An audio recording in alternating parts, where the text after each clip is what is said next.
Ama tus cicatrices, presume tus rasguños y fracturas, utilízalos a tu favor. No puedes conquistar nuevas tierras con un alma de víctima. Ve y pelea tu batalla. Tú decides quién eres, no las circunstancias, no los demás. Lo que pasó, pasó y nada es permanente. No asumas tu escenario actual como un estado final.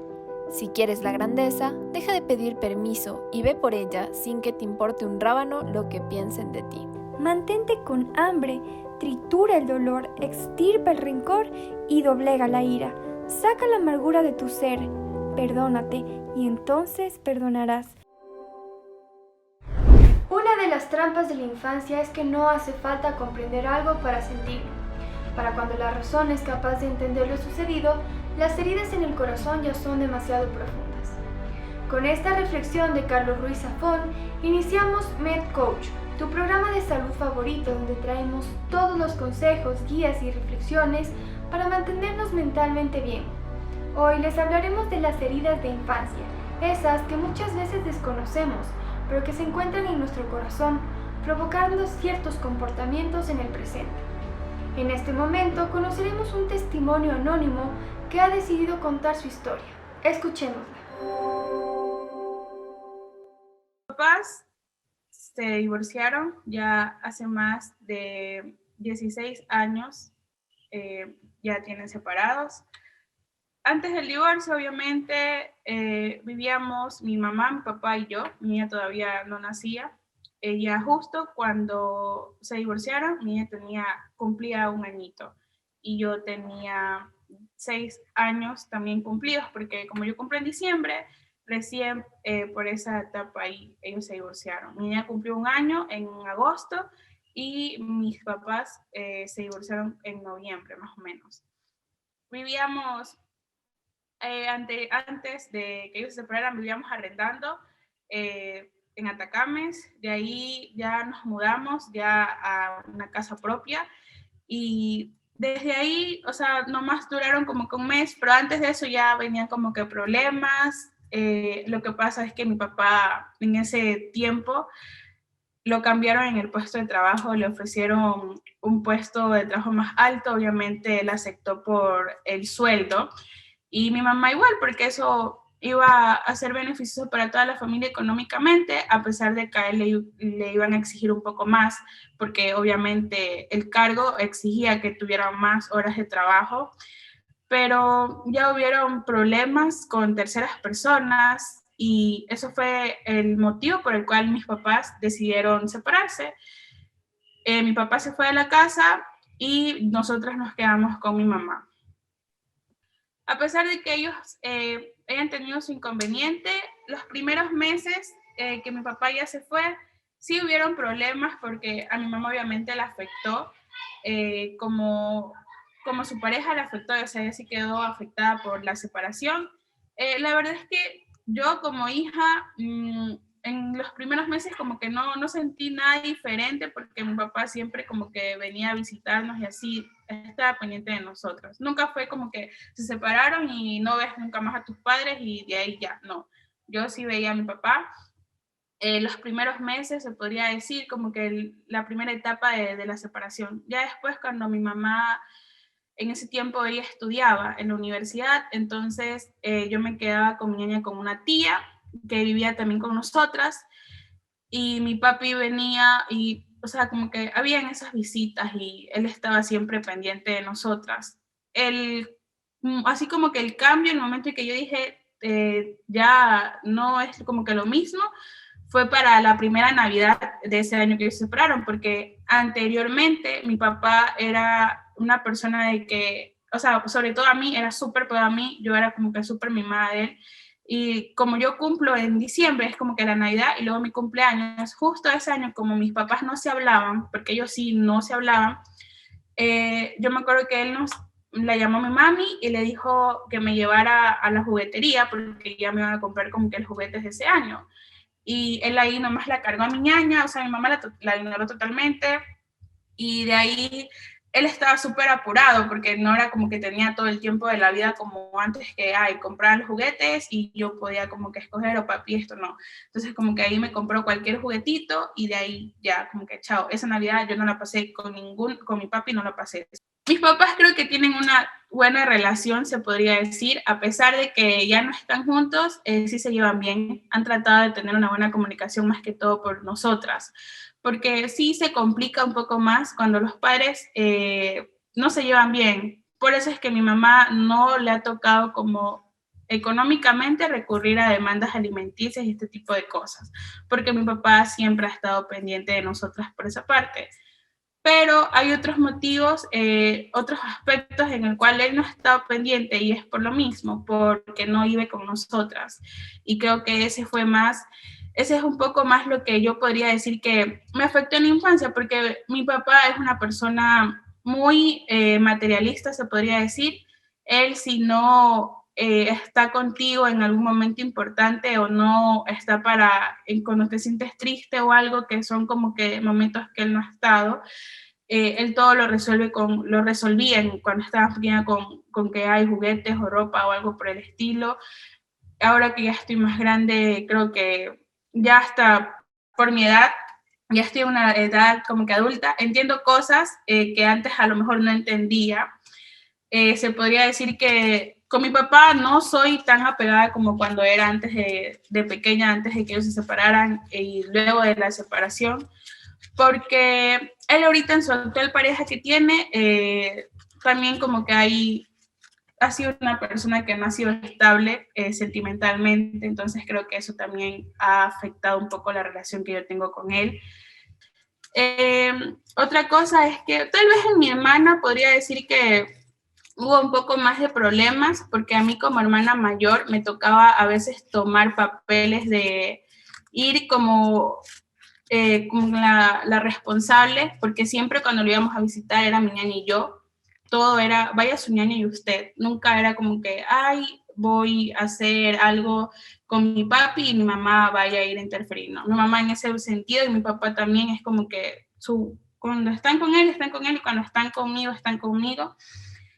Y en los temas esto de fiestas de cumpleaños, que es como que cuando uno está más pequeño es como que, mi papá y mamá, como te decía, sí, trataron de mejorar su comunicación y siempre ellos estuvieron presentes ambos. Los dos estuvieron en las fiestas de cumpleaños, en los momentos de la terminación de la escuelita también estuvieron ellos.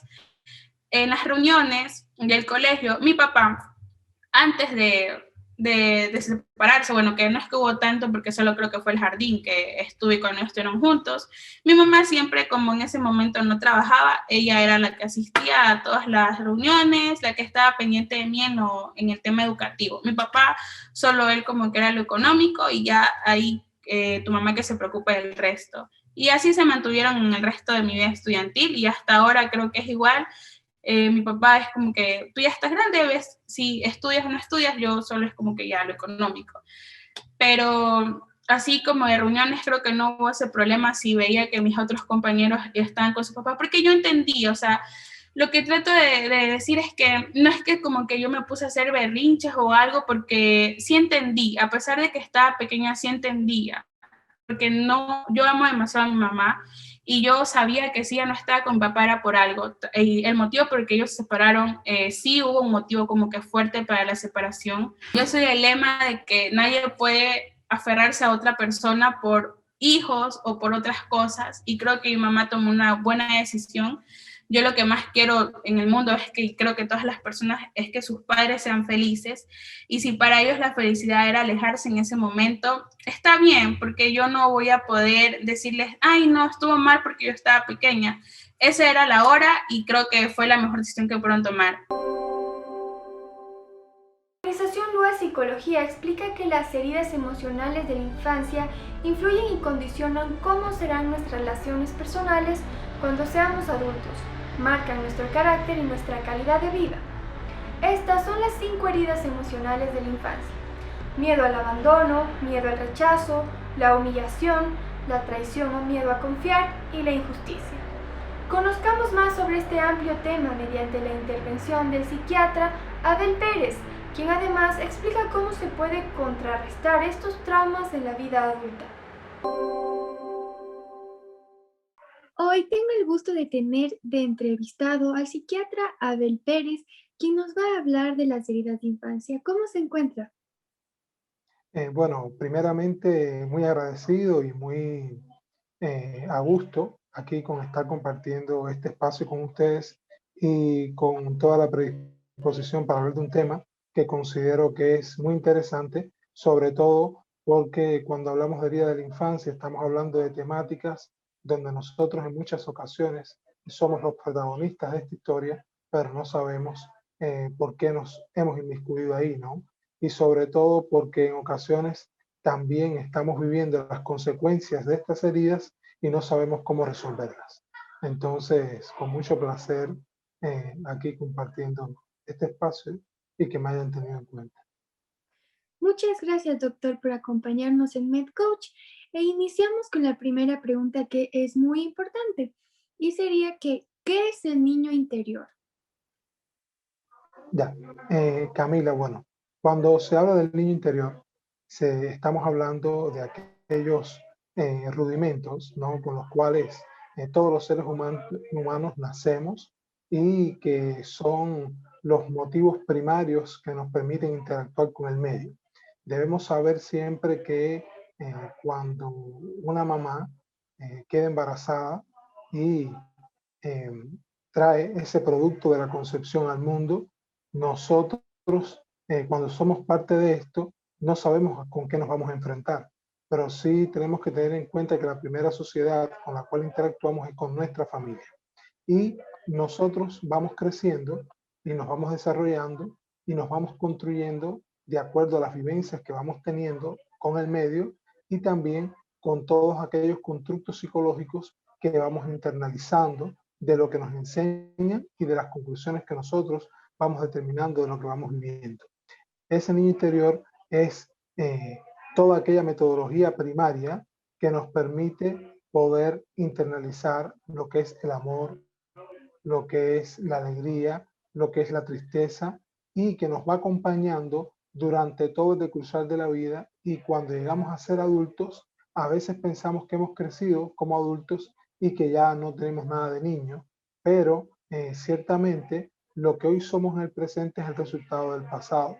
Y nuestro niño interior es esa criatura que tenemos dentro y que en muchas ocasiones se reactiva cuando volvemos a vivir determinadas experiencias a partir de las experiencias que hayamos tenido en la infancia. Entonces, el niño que fuimos cuando teníamos 1 año, cuando teníamos 2 años, 3 años, y que vimos todas aquellas experiencias, hayan sido experiencias positivas o experiencias negativas, nos acompaña durante todo el desarrollo y una vez que ya somos adultos, muchos de los comportamientos que nosotros tenemos, muchas de las implicaciones que nosotros nos trazamos en las relaciones humanas, las decisiones que tomamos, están muy condicionadas por ese niño que llevamos dentro desde que somos infantes, pero que en muchas ocasiones no lo sabemos. Por eso, cuando hablamos del niño interior, estamos hablando de los principios primarios que nos permitieron vivir, que nos permitieron crecer, pensar, actuar, donde desarrollamos las primeras emociones, pero ciertamente cuando somos adultos nunca nos abandonan, ¿no? De eso se trata, de ese apego que nosotros tenemos con todo lo que nos rodea desde que somos niños hasta la adultez. De eso se trata el niño interior también. Bueno, la siguiente pregunta va direccionado a algo que más o menos ya explicó, pero que me gustaría profundizar un poquito más, que son en sí, qué son las heridas de infancia y qué tipos existen y cómo se Ya, causan. Es decir, si existe una herida tal, ¿qué fue lo que me provocó esa herida? ya. Camila, bueno, cuando se habla de heridas de la infancia, a veces se va mucho a las primeras etapas, ¿no? A las primeras etapas que tienen que ver con los vínculos con nuestros padres, ya sea nuestra mamá, nuestra papá, con los familiares de primera consanguinidad, pero realmente cuando se trata de heridas de la infancia, se trata de todas aquellas experiencias traumáticas que representan en nosotros un conflicto intrapsíquico no resuelto y que se convierten en situaciones que al final, si no se logran resolver, nos van acompañando durante toda la etapa de nuestro desarrollo. Estas experiencias traumáticas que se convierten como nudos que no se logran desenlazar y que en cada actuar nuestro, con todo lo que nos rodea, se va protagonizando y se va externalizando, es a lo que se le denominan heridas de la infancia. De las heridas de la infancia se describen básicamente 5 tipos. Hay una autora que además es una profesional que ha dedicado mucho tiempo al tema, que es Lee Forbeau. Ella describe 5 heridas básicas, que es, por ejemplo, la humillación, la injusticia, el abandono, el rechazo y la traición. Cuando estamos hablando de este tipo de heridas, en muchas ocasiones nos damos cuenta a la medida que vamos creciendo que somos víctimas de esto durante toda, no solamente nuestra infancia, sino también en muchas ocasiones desde la adultez. Pero es importante señalar que estas heridas no siempre están condicionadas a lo que a mí me han hecho, sino cómo yo lo interpreto. ¿Sí? Hemos visto que en muchas ocasiones podemos tener padres que precisamente le den todo el afecto posible a los hijos. Quizás son padres preocupados, ocupados, y sin embargo el chico se puede sentir abandonado. Y ciertamente no tiene que ver precisamente porque el padre o la madre no hayan estado presentes, sino cómo yo lo interpreté. Y por supuesto, esto lo podemos enmarcar un padre o una madre que tienen 2 niños. Quizás la madre siempre está pendiente de que si le compra un regalo a uno, le compra un regalo al otro, pero sin embargo, en algún momento la mamá quizás le pasó la mano por la cabeza cuando le entregó un regalo a uno de los hermanitos, y el hermanito que no recibió esa mano, quizás en la cabeza interpretó que a su hermanito sí se la pasó y a él no.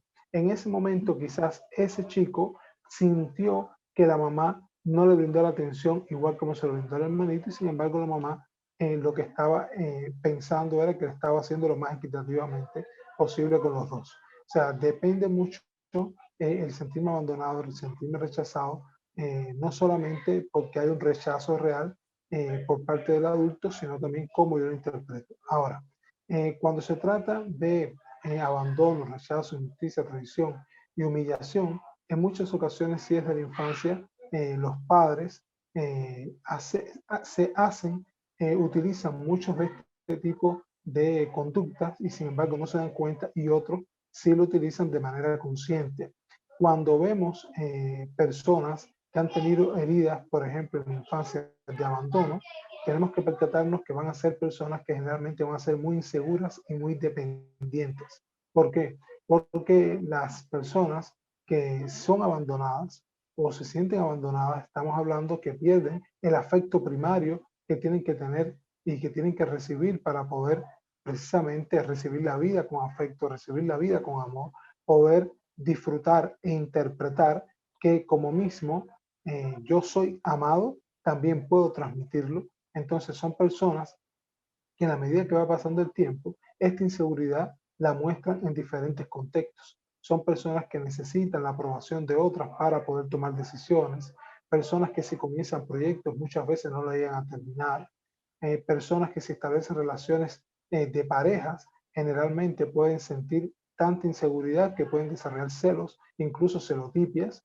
que muchas veces sienten que generalmente no son dignas de ser queridas, de ser amada o querido o amado, y generalmente todo el tiempo están buscando una aceptación y una necesidad de no ser abandonada. De aquí que en muchas ocasiones estas personas puedan terminar en manos de otras que se aprovechen de su necesidad, que pueden lastimarla tanto psicológicamente como económicamente de muchas maneras. Por otro lado, cuando estamos hablando, por ejemplo, de las personas que han sufrido la herida de la infancia de la traición, generalmente son personas muy desconfiadas. Son personas que generalmente están a la expectativa de lo que les pueda suceder, producto precisamente de que los padres, por ejemplo, podemos verlos en niños que quizás tenían altas expectativas con relación a los padres y quizás vieron cómo la mamá traicionó al papá, o cómo el papá traicionó a la mamá, o cómo ellos desde pequeños intentaron confiar en la madre o el padre y quizás ese papá y esa mamá, en lugar de guardar su secreto, sin embargo lo comunicaron a otras personas de la familia o amistades de ellos, o incluso a veces los niños pueden quizás compartir un secreto o quizás un comentario que no quieren ni que se lo transmitan a la otra figura paterna o materna, y cuando esto se viola, entonces si eso se experimenta como una traición, por supuesto a partir de ahí, muchas veces el inicio para comenzar con un patrón de comportamiento de desconfianza, de suspicacia, y que todo esto se puede ir incluso reforzando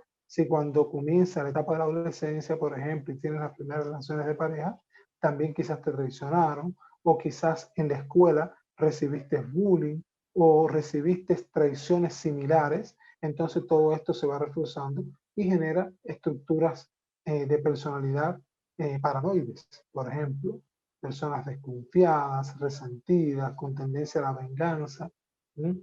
Que generalmente tienen un cerebro que piensa mucho más rápido que los demás, siempre está pensando en lo que los otros no piensan, sobre todo con este matiz de, de desconfianza.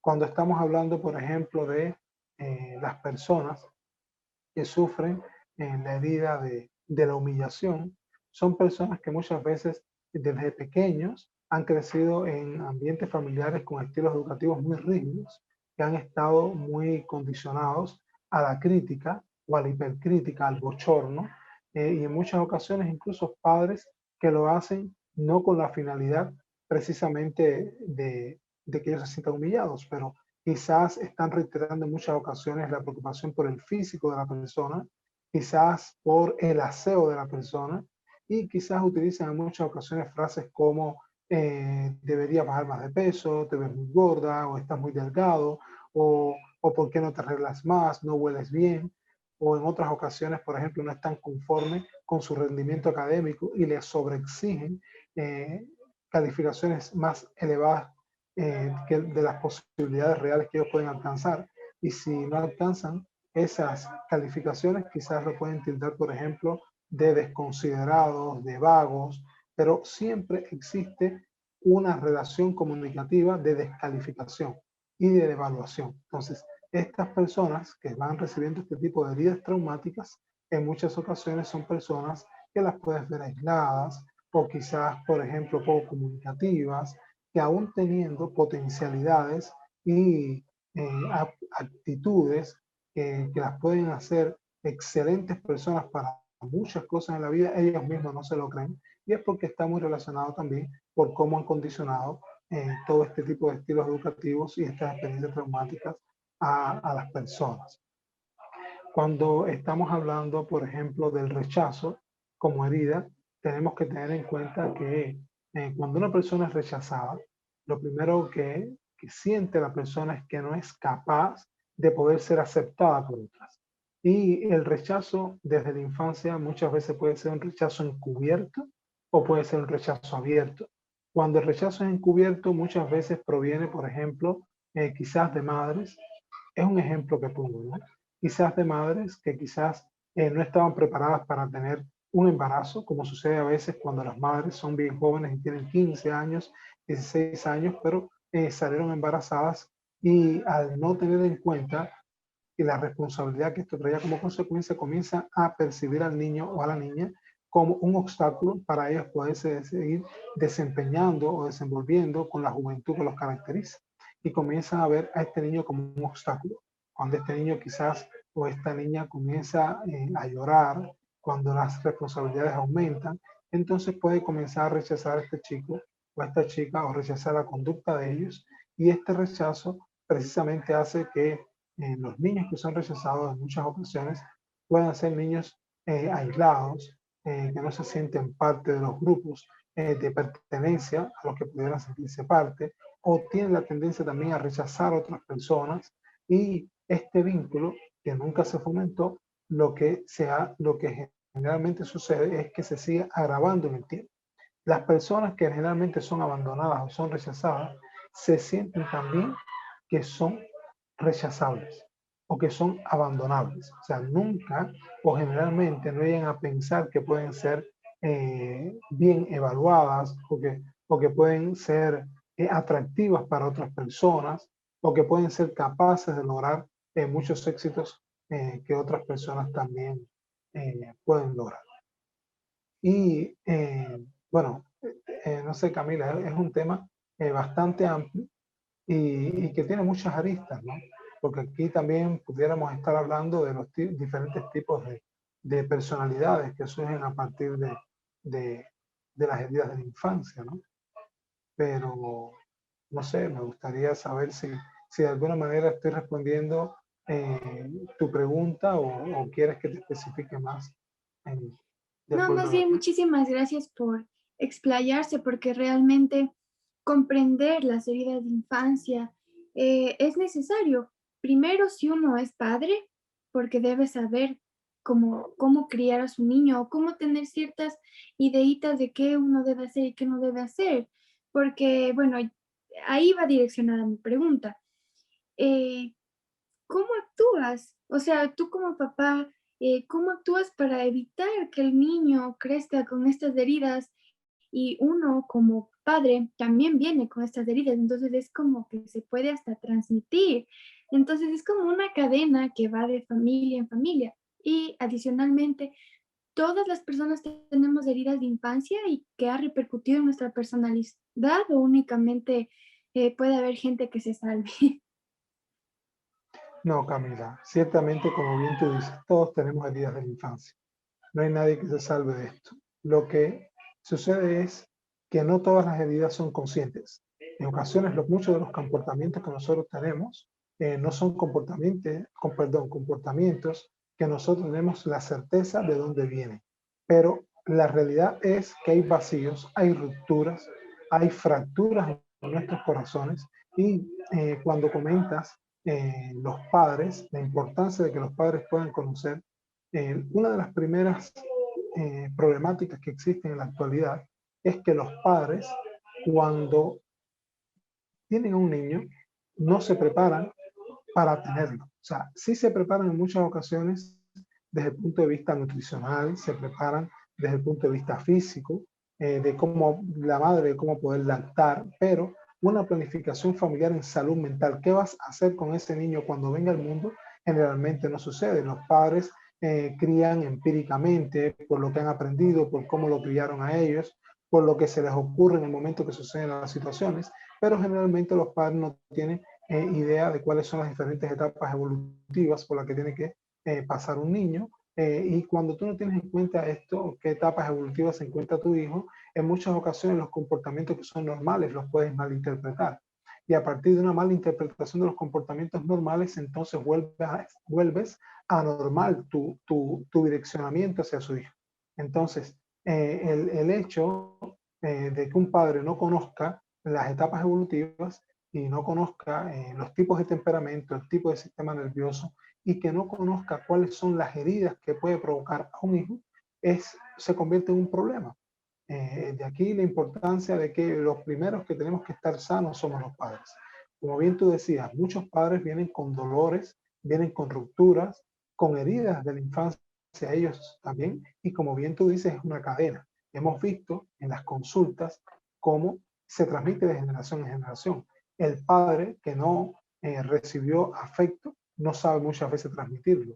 Si el padre no lo besaron, no lo abrazaron, muchas veces no sabe besar ni abrazar al hijo. Y asimismo, tiene que suceder que, por ejemplo, en muchas ocasiones ese hijo conozca a una maestra que fue quizás la profesora de segundo de básica o tercero de básica y le brindó afecto, o una tía o quizás una prima o un primo fueron los que le brindaron afecto y a partir de ellos fue que aprendieron a hacerlo. Pero, y así mismo sucede con los padres que han sido abandonados, que han sido rechazados, o aquellos que han sido traicionados.